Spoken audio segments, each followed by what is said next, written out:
Hola, somos el equipo 2 y nosotros les vamos a presentar los músculos y los huesos de la cabeza. Mi nombre es Angélica Saavedra. Regina Férez Arias. Rafael López. Frida Jacome. Santiago López. Juan Gómez. Yo empezaré con los músculos epicranianos y periorbiculares.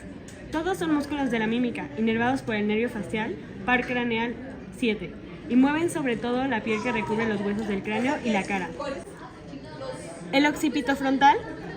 En la parte frontal se inserta en la piel de las cejas y la glabela, apoyando sobre el hueso frontal. Se continúa hacia atrás en la galea aponeurótica. Eleva las cejas y arruga la frente, moviendo la piel sobre la articulación frontonasal. Por otro lado, el vientre occipital se origina en la línea nucal superior del occipital y se inserta en la galea aponeurótica. Tensa el cuero cabelludo hacia atrás y antagoniza la acción del vientre frontal. El orbicular del ojo rodea la órbita, se fija en el ligamento palpebral medial, el frontal y el maxilar. Se inserta en la piel de los párpados, cierra los párpados y favorece el drenaje lagrimal. Actúa sobre la hendidura palpebral que descansa en el reborde orbitario. Luego, el corrugador superciliar. Este se origina en la porción nasal del hueso frontal y se inserta en la piel de la ceja. Produce pliegues verticales del ceño fruncido sobre la raíz de la nariz. Luego, el depresor superciliar. Este va del dorso de la nariz y la piel de la frente hacia la región de la ceja. Desciende la ceja y produce pliegues transversales sobre la raíz de la nariz.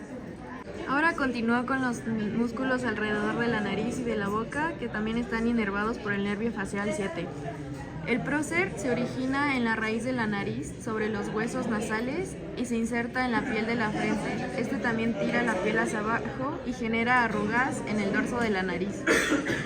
El nasal tiene una porción transversa y otra alar. Ambas están relacionadas con el maxilar y los cartílagos nasales. Su acción es comprimir o ensanchar el orificio nasal, abriendo o cerrando el paso del aire. El depresor del tabique nasal se origina en la pared alveolar del maxilar, sobre los incisivos, y se inserta en el tabique nasal cartilaginoso. Este deprime el vértice de la nariz y ayuda a cerrar las narinas. El orbicular de la boca rodea la hendidura bucal desde una comisura labial a la otra, apoyando en el maxilar y la mandíbula. Es el verdadero esfínter de la boca y cierra los labios y controla la apertura de la hendidura oral, que está por delante de la articulación temporomandibular. El depresor del ángulo de la boca se origina en el borde anterolateral de la mandíbula y se inserta en el ángulo de la boca. También desciende la comisura labial, como en la expresión de la tristeza. El mentoniano es un músculo de la mímica situado en la parte anterior del mentón y se origina en la mandíbula justo debajo de los incisivos inferiores y se inserta en la piel del mentón. Su acción es elevar la piel del mentón y protruir ligeramente el labio inferior, formando la expresión típica de puchero. Está inervado por el nervio facial, que es el número 7. Sigo con otros músculos periorales y del mentón, también el nervio facial. El risorio se origina en la fascia parotoidea sobre el hueso cigomático y la región mesenterina y se inserta en la comisura labial. Retrae la comisura hacia lateral formando la sonrisa amplia. El cigomático mayor se origina en la cara lateral del hueso cigomático y se inserta en la comisura de la boca. Eleva y retrae la comisura labial, generando la sonrisa clásica. El cigomático menor va desde la porción medial del hueso cigomático al labio superior. Eleva el labio superior, descubriendo los dientes superiores. El elevador del labio superior se origina en el borde orbitario inferior y en los huesos nasales, y se inserta en el labio superior. Eleva el labio como la expresión de desdén. El elevador del labio superior y del ala de la nariz nace del maxilar, junto al dorso de la nariz, y se inserta en el labio superior y en el ala nasal. Eleva el labio y dilata el orificio nasal al mismo tiempo. El depresor del labio inferior se origina en la porción anterior de la mandíbula y del platisma, y se inserta en el labio inferior. Deprime el labio inferior, mostrando los dientes inferiores. Yo terminaré con algunos músculos de la comisura, la mejilla y los auriculares. Todos siguen inervados por el nervio facial 7. Elevador del ángulo de la boca. Va desde la fosa canina del maxilar hasta el ángulo de la boca. Eleva la comisura labial, contribuyendo a la sonrisa. Bucinador. El bucinador se origina en el rastre pterigomandibular y en regiones adyacentes del maxilar y la mandíbula, y se inserta en el orbicular de la boca. Mantiene el alimento entre las arcadas dentarias y evita que la mucosa de la mejilla se atrape durante la masticación, relacionándose con la articulación temporomandibular. Auricular anterior. Se origina en la fascia temporal y en la espina del hélix sobre el temporal y se inserta en el pabellón auricular.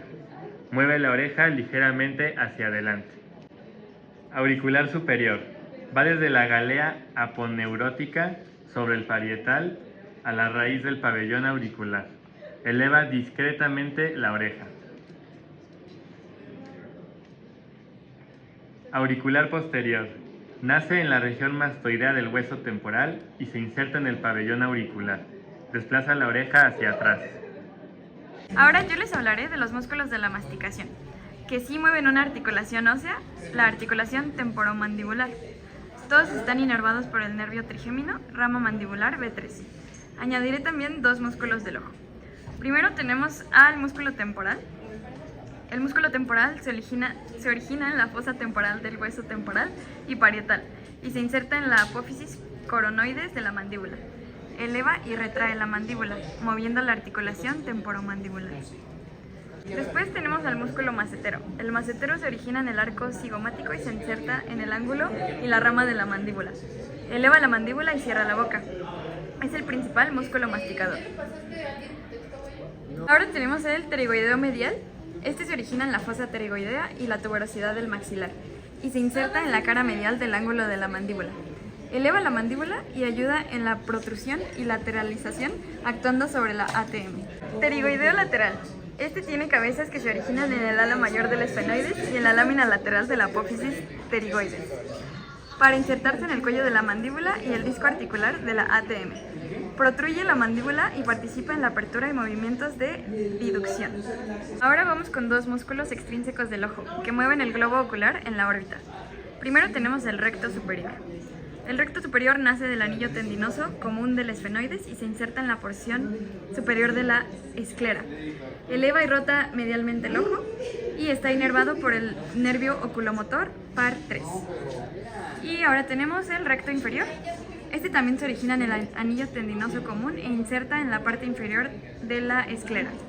Desciende y rota lateralmente el ojo, igualmente controlado por el nervio oculomotor 3. Yo termino con el resto de los músculos extrínsecos del ojo y con los músculos del oído medio. Empezamos por el recto medial. El recto medial se origina en el anillo tendinoso común y se inserta en la esclera medial. Abduce el ojo llevándolo hacia la línea media. Está inervado por el nervio oculomotor 3. Ahora, recto lateral. El recto lateral también nace del anillo tendinoso y se inserta en la esclera lateral. Abduce el ojo alejándolo de la línea media y está inervado por el nervio abducens par sexto. Oblicuo superior. El oblicuo superior se origina en el cuerpo del esfenoides. Pasa por la tróclea y se inserta en la parte superolateral de la esclera. Deprime, abduce e intorsiona el ojo. Está inervado por el nervio troclear par cuarto. El oblicuo inferior. El oblicuo inferior se origina en el maxilar, en el piso de la órbita, y se inserta en la parte inferolateral de la esclera.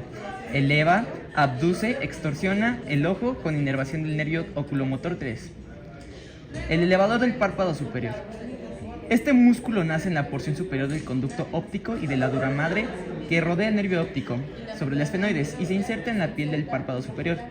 Este eleva el párpado y abre la hendidura palpebral que está inervado por el oculomotor 3.